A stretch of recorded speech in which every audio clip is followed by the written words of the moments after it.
Buenos días, profesor, compañeros. El día de hoy, mi grupo y yo tenemos el placer de hablarles sobre un tema muy en especial. Los integrantes son Daniel, Carlos y mi persona, Iroy. A continuación, voy a hablarles un poquito sobre la música de orquesta. O sea, yo comparto.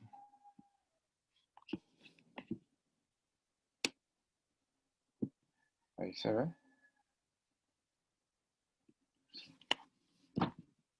Ok. La música de orquesta llegó a un punto épico a final del siglo XIX, ya que ellos, gracias a al desarrollo industrial, a la evolución del desarrollo industrial, ellos llegaron a ese punto máximo. Estas agrupaciones fueron conformadas en algunas agrupaciones por aficionados, otras agrupaciones por profesionales de la música. Sin embargo, ellos interpretaban sus obras en cafés, en teatros, en óperas, en salas de baile, etcétera. Bien, al inicio, las orquestas en su inicio empezaron con pocos miembros, como de 40 músicos. Sin embargo, a medida que fueron creciendo y evolucionando, llegaron a conformar 90 músicos. En algunas excepciones, habían mujeres. Inclusive, habían agrupaciones donde las orquestas solo eran de mujeres. Esta mayor variedad de instrumentos aportó una gama mucho más amplia de timbres, combinaciones de timbres, y los compositores empezaron a exigirle mayor musicalidad a los intérpretes de los instrumentos de viento madera y viento metal.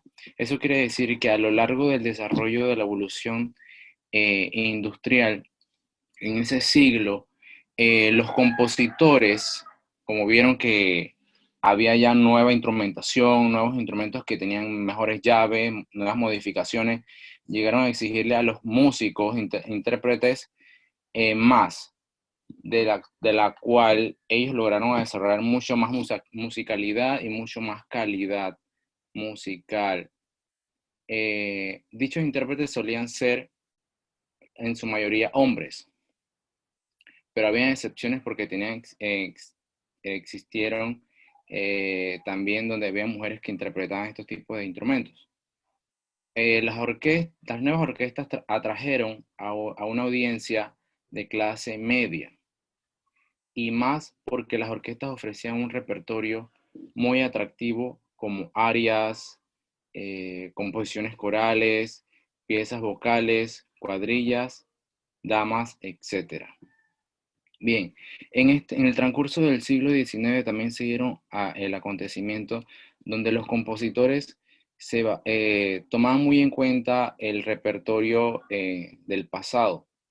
Sin embargo, ellos nunca dejaron como de respetar todas las secuencias armónicas y melódicas que hacían sus antecesores. Cada uno Cada uno de los compositores del siglo XIX llegaron a lograr un tope máximo, y cada uno se fue especializando por una rama diferente.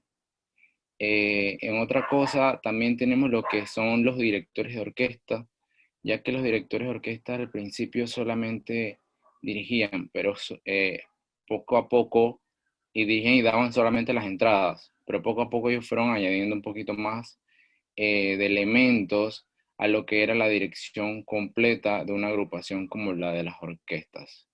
Eh, bien, estas, por ejemplo, son uno de los ejemplos de las filarmónicas que se inauguraron en ese entonces, que en el siglo XIX, por ejemplo, tenemos la Filarmónica de Londres, que fue fundada en 1813. También tenemos la Filarmónica de Nueva York y la Filarmónica de Viena, que fueron fundadas en 1842. Estos son uno de los ejemplos de las orquestas de ese entonces que se fueron conformando poco a poco. Las orquestas del siglo XIX. La orquesta romántica crece en proporciones y en variedad de instrumentos con respecto a la del clasicismo. En la sección de las maderas se introducen algunos instrumentos como el flautín, el corno inglés y el contrafagot. Esto se debe al desarrollo industrial que obviamente ya les había dicho anteriormente. La evolución de los instrumentos, ya que hubieron muchos ensayos y errores con el asunto de la fabricación de los instrumentos musicales. Ahora aquí aparece la tuba en la orquesta de instrumentos más graves de viento metal. Aumentaron la sección de la percusión también. Estas son una de las características especiales que tuvieron las orquestas en ese siglo, que fueron muy significativas para la evolución y el desarrollo que tenemos hoy día. Muchas gracias.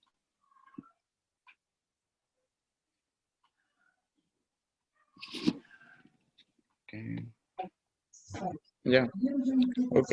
Ahora viene,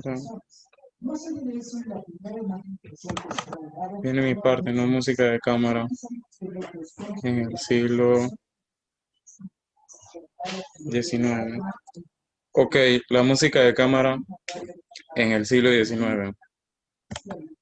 Eh, Como aspectos importantes a resaltar en este periodo, podemos mencionar que hay un interés por las obras del pasado, gracias a la recuperación de muchas, ¿no?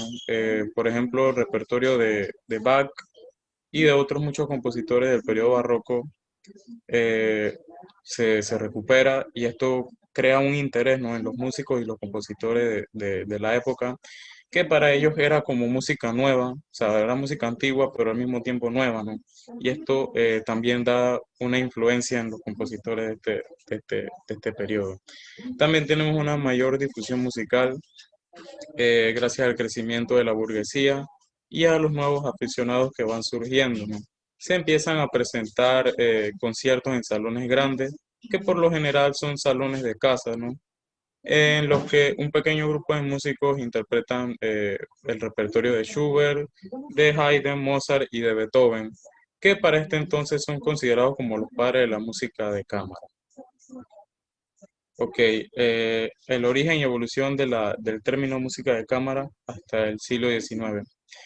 Para conocer bien este origen, tenemos que irnos al siglo XVI y con la figura del rey Francisco I, quien fue el rey de Francia y fue bastante conocido, ¿no?, por el apoyo y el impulso que le dio a las artes y a las letras.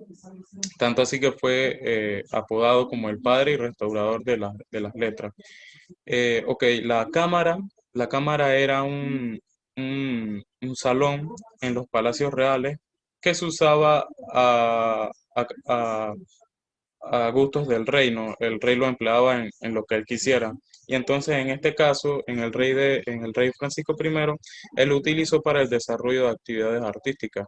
Él contaba con un grupo de músicos que, al ir creciendo, se dividieron en dos grupos: los grupos de músicos de cámara y el grupo de músicos de capilla. A medida, con el pasar de los años, la cantidad de músicos fue creciendo y se creó un tercer grupo, que eran los músicos de caballeriza. Los primeros grupos de cámara comenzaron siendo de cantores e instrumentistas y presentaban un repertorio profano ante el rey y sus allegados. Aún en el barroco, las agrupaciones seguían sin estar bien definidas, y por lo general se tocaban las partituras improvisando sobre una melodía o sobre un acompañamiento en ostinato. Para finales del siglo XVII, la instrumentación comenzó a estar mejor definida y los instrumentos tuvieron funciones más concretas, y por lo general se implementaban instrumentos melódicos como violines y flautas con la posibilidad de duplicar, ¿no? Y también se empleaba un instrumento que tuviera la función de bajo continuo o de llevar la armonía también, que podían ser instrumentos de tecla o similares a la guitarra. Ya para finales del periodo barroco se venía desarrollando una simplificación del material, en el que solo quedaba una melodía principal y un acompañamiento. A esto se le llamó el estilo galante. Durante el periodo clásico, El desarrollo instrumental provocó que muchos instrumentos fueran olvidados o fueran dejados de lado. Un claro ejemplo es el clavecín, que pasó a ser reemplazado por el piano forte. Los compositores se adaptaron e influenciaron por las capacidades del piano, ¿no? Y trabajaron nuevas agrupaciones como el dúo de piano con violín o flauta, el trío de piano y el cuarteto de piano. También hay que destacar la gran importancia que tomó el cuarteto de cuerdas durante el periodo clásico, ¿no? Que se pasó a volver uno de los más importantes. Ya para el siglo XIX, la música de cámara, aunque mantenía sus orígenes en las prácticas domésticas, se hallaba con la misma importancia que la música orquestal. Los compositores a menudo trataron mucho a la música de cámara con la misma seriedad con la que se le daba a la sinfonía, especialmente con los géneros que eran relacionados a Haydn, Mozart y Beethoven, como lo era el cuarteto de cuerda, ¿no? Y también los ensambles más pequeños ahora se presentaban en los mismos escenarios que se presentaban las orquestas. Los tipos de agrupaciones. Tenemos el trío de cuerda, que está conformado por un violín que suele llevar la melodía principal, una viola que puede responder al violín o también llevar armonía, y un cello que se encarga de los bajos continuos. También tenemos el trío de piano, que está formado por un violín encargado de las melodías, un cello encargado de los bajos y un piano que suele encargarse de hacer las armonías e incluso a veces lleva las melodías también. Tenemos el cuarteto de cuerda, que como lo mencionamos, ¿no? Ya es uno de las agrupaciones más utilizadas, tanto en el clasicismo como en el romanticismo, y está formado por dos violines, una viola y un cello. Podemos mencionar que el que empezó a utilizar este, este formato y le dio su popularidad fue Haydn. También tenemos el quinteto con piano, que es un grupo formado por un cuarteto de cuerdas, ¿no? Que suele acompañar a un piano, o a veces el piano, en viceversa, acompaña al cuarteto. Esta agrupación acabó convirtiéndose en el ensamble musical más importante a partir del mediado del siglo XIX, debido a su rango de dinamismo y sus posibilidades expresivas. Las obras y compositores. Eh, la forma de las obras suelen utilizar un formato de sonata en 3 o 4 movimientos, comenzando por un movimiento rápido, con un segundo movimiento lento, con una forma ABA, y con un tercero que puede ser un scherzo, un minueto con trío, y como cuarto movimiento, que a veces suelen tener cuarto movimiento, una forma rápida en forma sonata, de scherzo o rondó. También fueron populares las canciones para piano y voz. La forma de estas pequeñas piezas era normalmente de ABA, aunque también era común repetir el mismo fragmento diferentes veces, que era AAA, o utilizar una forma similar a la de rondó, que era ABACA, o una forma bipartida con repeticiones, que era AA o BB. Otro tipo de obra, considerado por algunos la más cultivada en este campo, es la sonata para instrumentos melódicos y piano. Compositores. Quien comenzó a llevar la música de cámara a los grandes escenarios fue Beethoven, ¿no? Y tras esto, la disciplina comenzó a ser más vista en salas de conciertos, y muchos compositores se animaron a componer para grupos reducidos de músicos. A lo largo del siglo, dos compositores más destacables de este campo de la música de cámara son Johannes Brahms y Franz Schubert. Otros compositores que también destacaron fueron Robert Schumann, Felix Mendelssohn. Ya fuera de los escenarios, algunos músicos optaban por realizar ellos mismos desde su casa. Claro ejemplo son las Schubertiadas, que eran eventos donde interpretaban música totalmente de Schubert, y lo que él y en lo que él estaba también. Precisamente era más.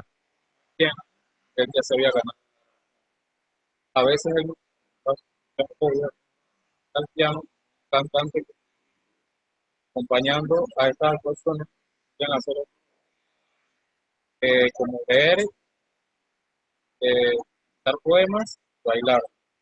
La música comenzaba a ser una actividad de alta sociedad, por lo que no solo profesionales, sino cada vez más pendiente más propias casas eran ciertos aspectos.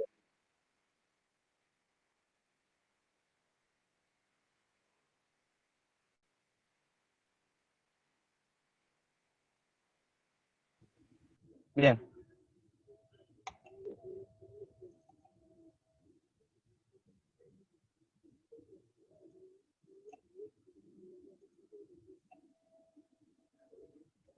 a mí me corresponde entonces hablar sobre la música coral en el romanticismo.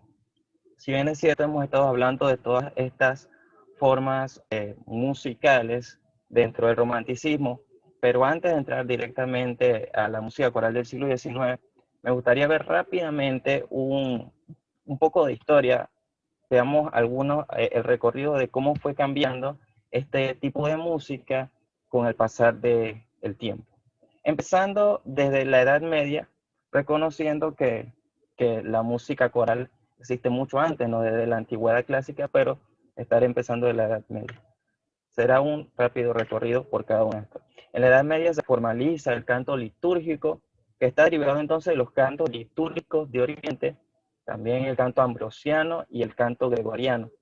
Aparecen los primeros motetes y una polifonía primitiva, el órgano y el discanto. El Renacimiento, entonces ya en el Renacimiento aparecen nuevas formas de canto coral que se intercambian entonces con el canto profano en temas melódicos, las misas, los motetes y algunas otras composiciones religiosas. Las canciones profanas las encontramos en los carnavales y en los cortes y salones de los aristócratas de la época. En las iglesias católicas en ese periodo no permitía la participación, entonces no cantaban las mujeres, sino que eran reemplazadas entonces por las voces blancas, las voces de los niños y las voces falsetistas.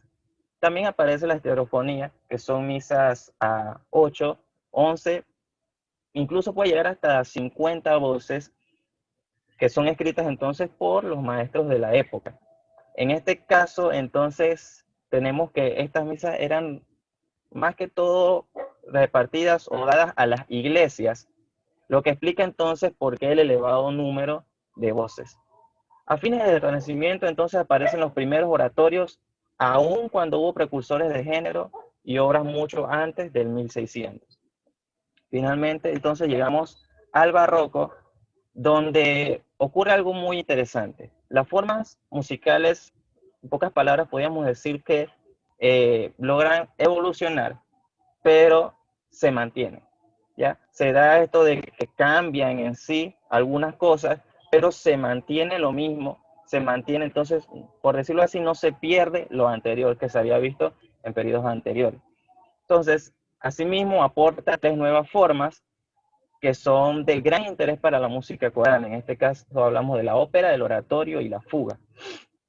Las dos primeras se requieren de coros, mientras que entonces la tercera va a ser más que todo introducida entonces en números de oratorios.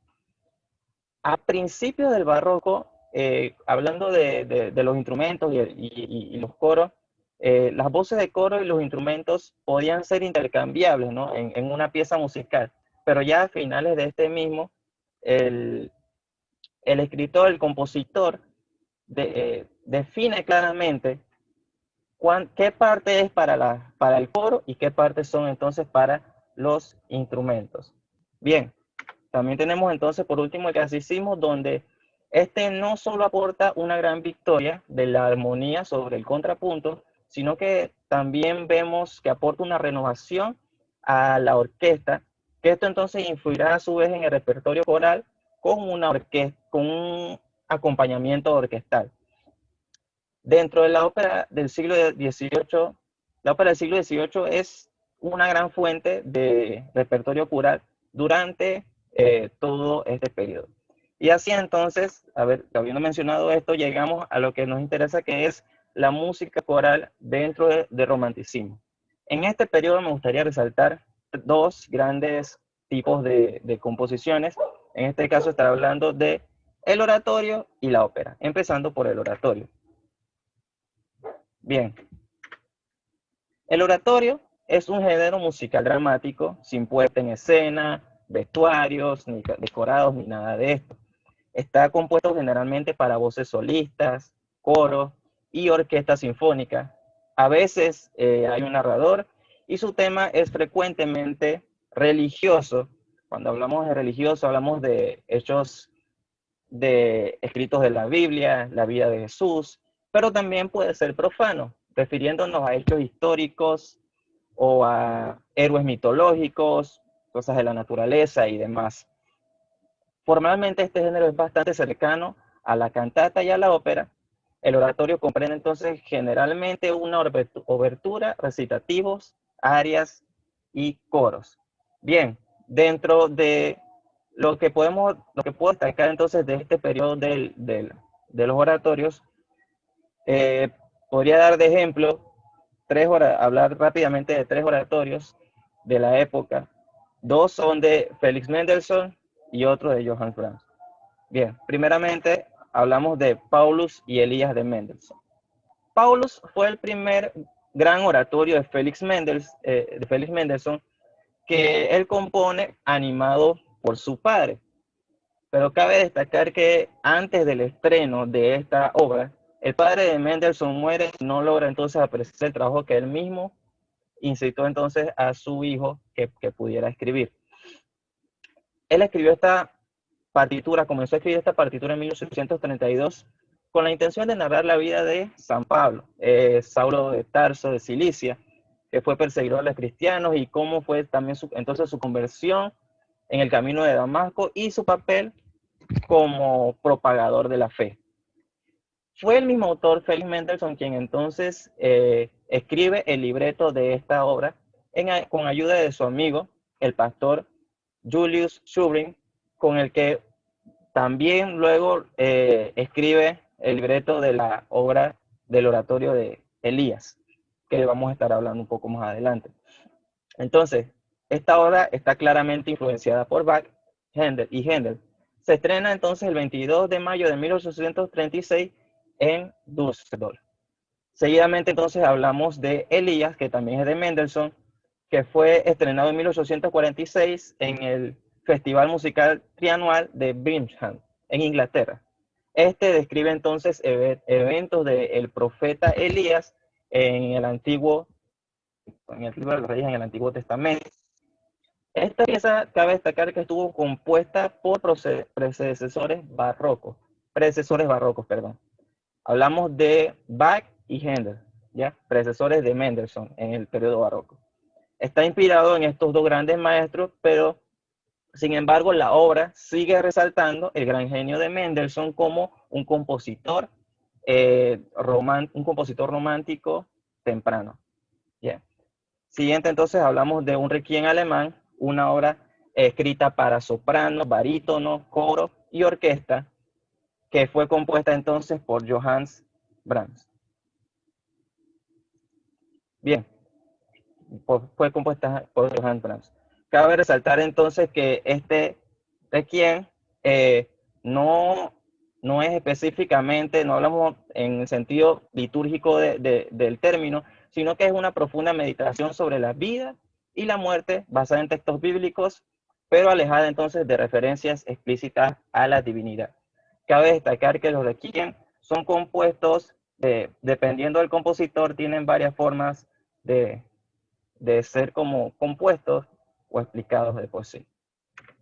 Bien, tenemos como otro género de la música coral la ópera, que durante el romanticismo la ópera entonces experimenta una gran evolución que lleva a este género a su cumbre más alta y lo convierte en el espectáculo preferido de la burguesía. Se construyen teatros por toda Europa y los cantantes se convierten en verdaderos dioses gracias al lucimiento vocal de sus áreas. Dentro de la ópera, me gustaría mencionar la ópera en 3 regiones en las que se destaca. Esto es la ópera en Italia, la ópera en Francia y la ópera en Alemania. Primeramente, la ópera en Italia. Cabe destacar que en Italia es la cuna de la ópera, donde surgen entonces las principales escuelas que marcarán el desarrollo del género operístico de toda Europa. Podemos destacar 2 corrientes de este género que se dan lugar entonces a lo largo del romanticismo en Italia. Hablamos del bel canto, que es una ópera que tiene por objetivo la exhibición del cantante mediante pasajes melódicos de gran exigencia técnica que se desarrollaban en el registro agudo de la voz. Y tenemos el verismo, que entonces es otra forma derivada de la ópera en Italia, que surge a finales del siglo XIX y es muy unido a las corrientes del realismo y al naturalismo literario. Los argumentos de la ópera se centrarán entonces en personajes de la vida cotidiana reflejando sus emociones de forma realista sin idealizaciones románticas. Tenemos la ópera francesa, donde vemos que París se convirtió en el siglo XIX en una importante capital de la actividad operística europea. En Francia, al igual que en Italia, también existen 2 formas de ópera, surgen también 2 formas de ópera, y en este caso hablamos de la gran ópera, que es caracterizada por grandes personajes escenográficos, profusión de ballet, grandes coros y escenas multitudinarias. Y la opereta, que en la ópera es un estilo donde los fragmentos intercalan entre cantados y hablados, y en donde el tema es normalmente humorístico. Por último, tenemos la ópera alemana, que vemos aquí que durante la primera mitad del siglo XIX se desarrolla entonces en Alemania una ópera inspirada en los ideales expuestos por los poetas y filósofos alemanes. Estas serán óperas con argumentos legendarios en los que la naturaleza y lo sobrenatural adquieren un papel protagonista. Destacamos de esta época a von Weber, que podemos considerar el iniciador de la ópera romántica en Alemania. Su obra más conocida es El cazador furtivo. A pesar de esto, en realidad, al que tiene la figura, por decirlo así, más alta dentro de la ópera alemana es Richard Wagner, que en una primera época alcanza con la tradición romántica, pero dará paso después a una gran reforma del género, de una enorme trascendencia en todo lo posterior. Bien, entonces, a pesar de que hablamos de Weber en un principio como iniciador de esta época, es Wagner quien se destaca sobre este género en la ópera alemana. Algo que me gustaría mencionar es que dentro de los conjuntos corales también alemanes, además de la ópera, mencionamos a los prestigiosos, a los grupos llamados Männerchor. Antes de terminar, hay que resaltar una diferencia entre estas 2 formas mencionadas, la ópera y el oratorio, que está entonces descrita en este fragmento que he escrito aquí, que dice que a diferencia de la ópera, el oratorio es interpretado en forma de concierto, sin representación escénica. Su trama se narra a partir de los textos y la música.